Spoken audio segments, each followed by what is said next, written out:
बालिका के साथ बलात्कार और उसके बाद भी कोई खैर खबर नहीं।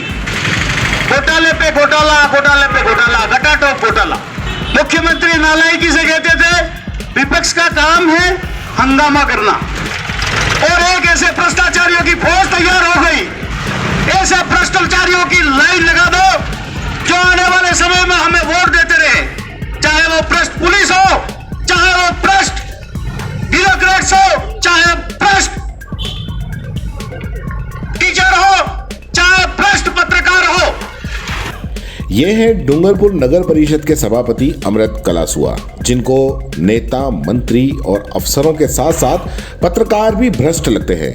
भाजपा के युवा मोर्चा का आज डूंगरपुर जिला कलेक्ट्रेट पर रीट परीक्षा में हुई धांधली को लेकर सीबीआई जांच की मांग के साथ में धरना प्रदर्शन किया था। इसी दौरान नगर परिषद के सभापति अमृत कलासुआ अपना भाषण दे रहे थे। जब तक सत्ता के मंत्रियों और नेताओं पर आरोप लगा रहे थे, उन्हें कोस रहे थे, ठीक था। अफसरों को भी इन्होंने कोसा कि अफसर भी भ्रष्ट हैं, लेकिन साथ साथ उन्होंने पत्रकारों को भी भ्रष्ट कह दिया। शायद उन्हें केंद्र में बैठी भाजपा सरकार की गोदी में बैठे पत्रकारों की याद आ गई होगी, इसलिए उन्होंने पत्रकारों को भ्रष्ट कह दिया। सुनिए आप इन्होंने क्या कहा। को शिकन तक नहीं होती।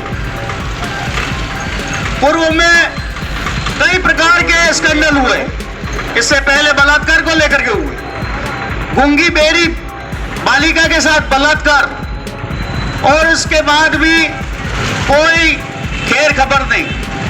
रीट की परीक्षा को लेकर के देखो, अब तक 2 परीक्षाएं हो चुकी है, सभी में कोई न कहीं घोटाले, घोटाले पे घोटाला, घोटाले पे घोटाला, घटाटोप घोटाला। रीट की परीक्षा के शुरू में जब भारतीय जनता पार्टी कहा करती थी कि इसमें कुछ न कुछ गड़बड़ हुआ है, मुख्यमंत्री नालायकी से कहते थे विपक्ष का काम है हंगामा करना।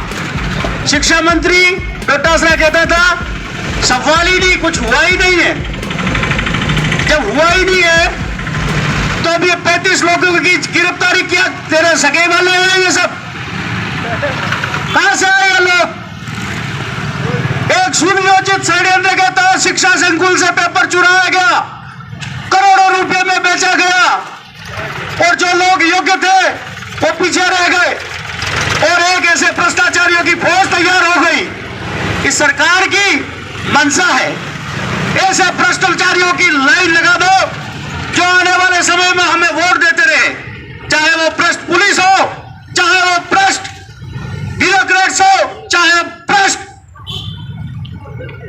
टीचर हो, चाहे भ्रष्ट पत्रकार हो।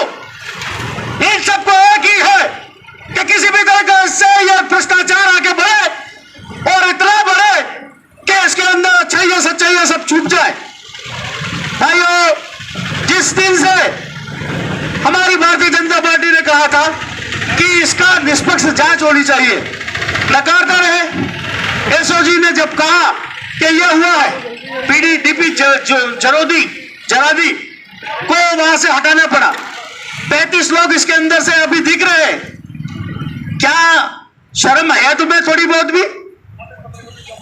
वहां पे एक कहावत थी, आईएएस आरएएस की परीक्षा में सारे के सारे इस डोटासरा के रिश्तेदार को भर दिया।